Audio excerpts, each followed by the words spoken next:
Hello, my name is Zenobia Hurd. I would like to give you some information you may not have known. In the early 20th century, black wealth was at an all-time high. After being freed, many African Americans settled in North Carolina, Virginia, and Oklahoma. As they settled, Jim Crow and segregation prevented blacks from obtaining goods and essential resources. They were only allowed to work in all-white territories. After claiming their 40 acres, they began to open their own businesses, from banks, grocery stores, clothing shops, shoe shine parlors, nightclubs, gambling halls, hotels, newspapers, movie theaters, and churches. Black Americans were thriving until white supremacy destroyed it.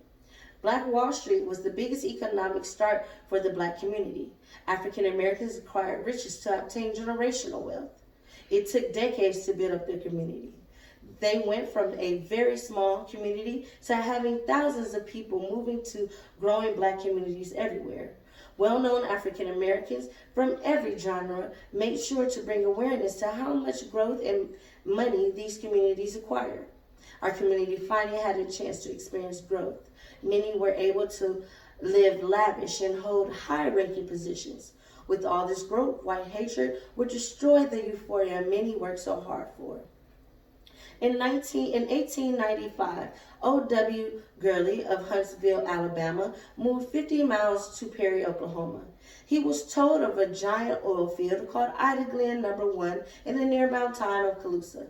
Gurley wanted in on that, so he sold his land and store, moved 80 miles to Tolosa in 1905. He bought a large piece of land, and there he started to map a city for blacks who followed the Native American Trail of Tears as slaves.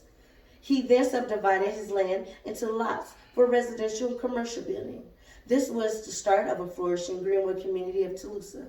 The first decade, Greenwood became a metropolis.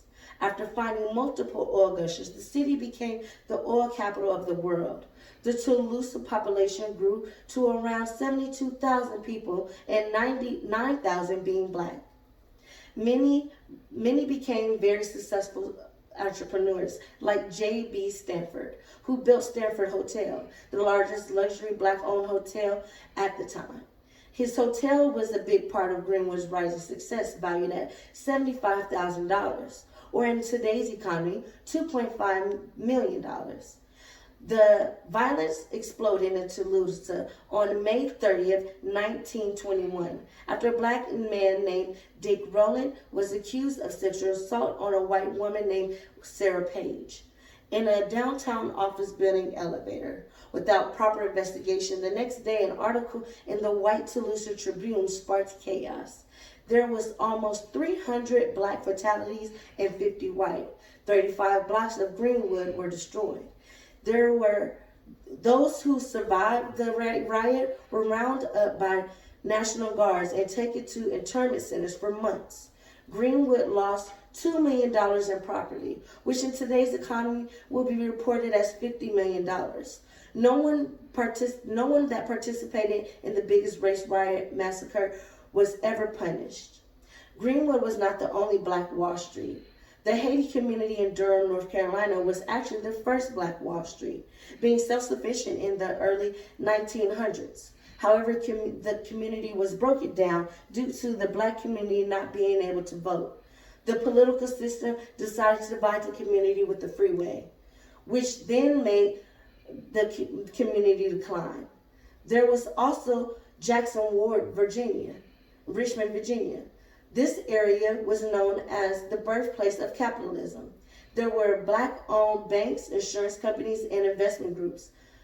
Much like Durham, North Carolina, the city council planned to revitalize the community, which included destroying 200 homes, and ultimately building Interstate 95 right through the community. The lifelong effects of this has had on the black community are still relevant today. Over 100 years later, blacks have made much progress, but there is still much work to be done. Being equal to our white counterparts is all we desire. Our lives, land, and creations have been stolen from us for years. Yet we are relentless, and we continue to prevail. In the year 2020, the Black Lives Matter organization has made America aware of all that it is doing and has done to our community. Out of this, in remembrance of all the Black lives that have been taken, we will continue to become elite doctors, lawyers, politicians, and lawmakers, showing America that we are great too. Yay! Thank you.